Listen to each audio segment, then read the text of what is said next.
3, malah makin kecil buat pediatri, buat bayi gitu.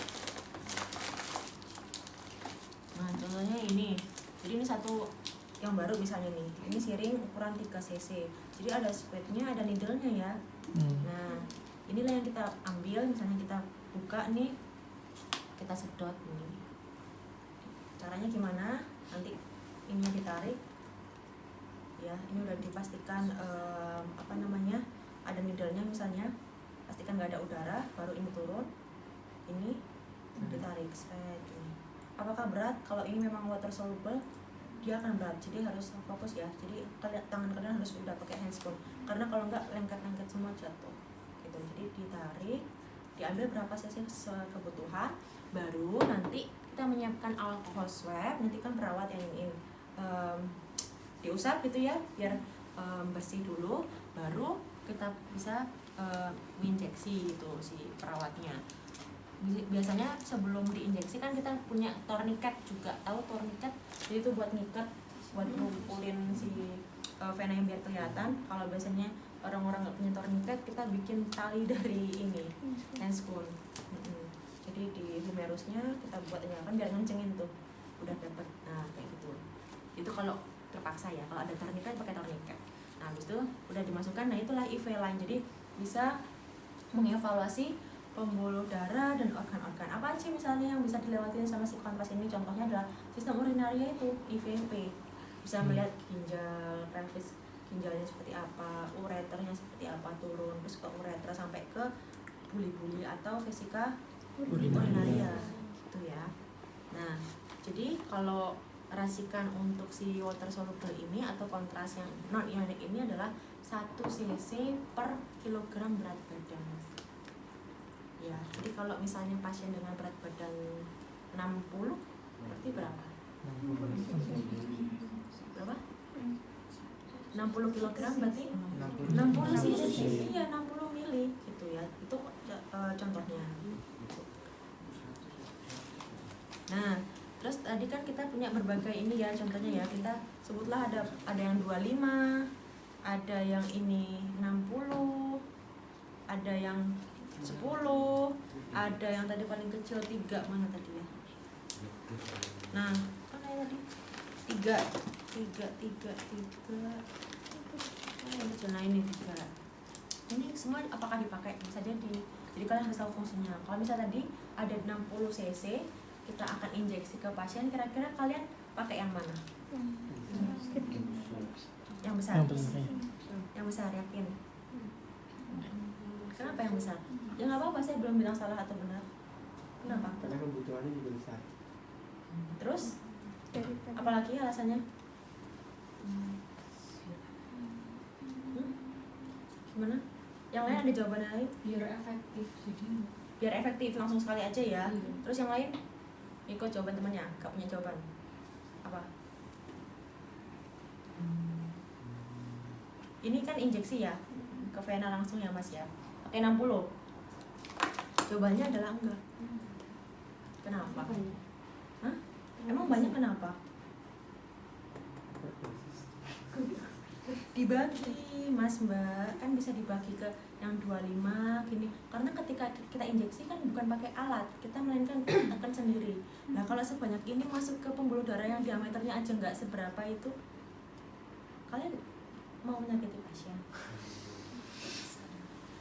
Enggak dong, ya kan? Kecuali ini memang butuh yang memang space lubangnya tuh besar, kayak anal, rektum itu nggak apa-apa, pakai kateter juga sekalian. Nah kalau yang sekecil itu vena, ngapain kok sebesar ini? Ya meskipun memang satu efektif pun langsung sedot 60, tekanan yang kalian berikan juga pressure-nya bakal besar, meskipun pelan-pelan bu 1 mili per second gitu ya. Satu makin lama juga, terus flow-nya juga jadi nggak rata. Yang satunya udah nyampe pelvic ginjal, yang satunya masih cortex. Nah yuk gimana? Ya kan nggak sama, mending dibagi aja. nanti beberapa kali suntikan. Kan itu enggak, suntikannya kan udah needle-nya udah nancep. Kan needle aja, nanti kan bisa kita ubah ganti ininya kan.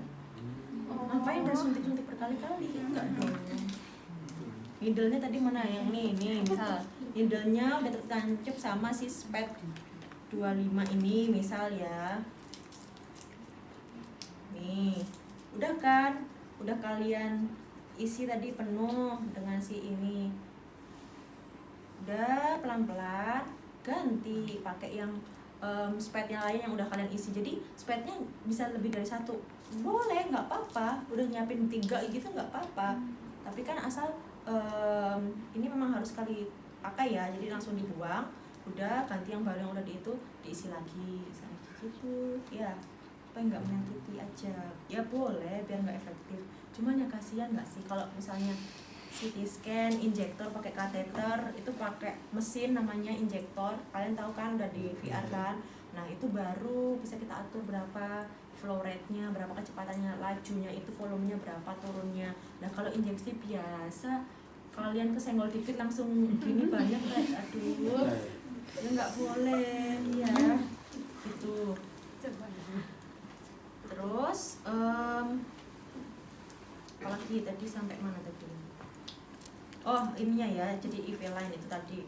Kalau misalnya pemeriksaan lain dengan organ-organ yang lain, itu juga ada aturannya untuk si kontras ini. Jadi nggak mesti 1 cc per kilogram berat badan. Contohnya misalnya HSG. HSG itu kan lewat vagina ya, jadi dimasukkan ke vagina menggunakan kateter. Itu nggak mesti, oh berat badan pasien ini 80 misalnya. Nggak mesti, kan karena yang dilalui itu nggak sebanyak itu, nggak selama itu, nggak sejauh itu gitu loh. Dia harus tahu juga apa sih yang mau saya foto itu, anatominya seperti apa. Masa uterus dengan tuba falopinya itu sampai 80 cc kan nggak mungkin. Jadi disiapkan aja mungkin sampai 25 cc gitu. Tapi tetap pada aturannya adalah dia menggunakan si ini kontras non-ionik. Lalu di sini ada lagi. Nah, ini adalah NaCl atau salin. Ya, ini namanya air medis gitulah.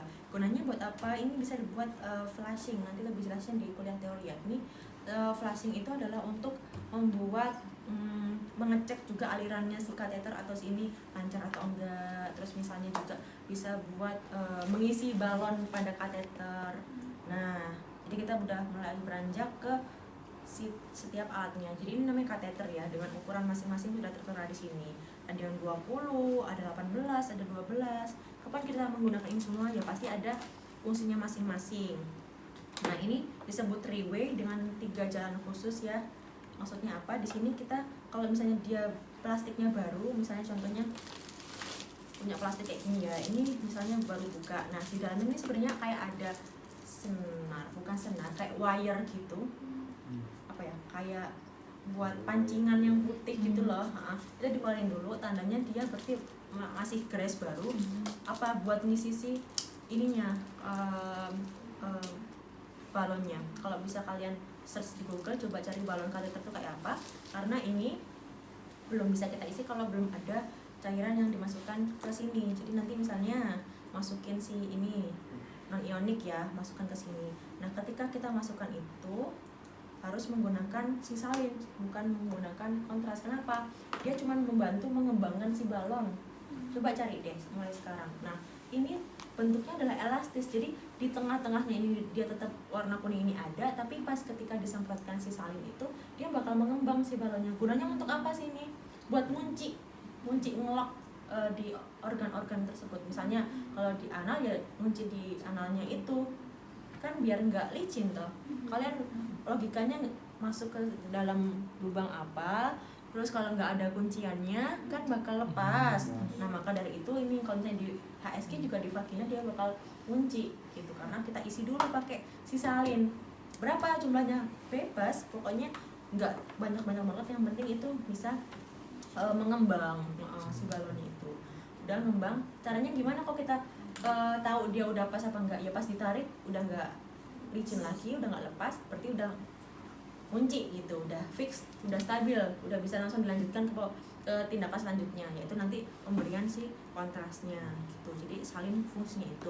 Atau enggak misalnya buat ngeflashing, ngebantu ngecek ini mbak. Jadi ini kan kateter, meskipun dari pabriknya sudah baru gitu ya, kadang kalau saya pemeriksaan HSG itu juga kadang beberapa saya ganti kateter karena ininya kadang nggak berfungsi dengan baik. Contohnya apa? Kita harus dicek dulu si salinnya ini, kita isikan di spade ini udah diisi, dia keluar nggak?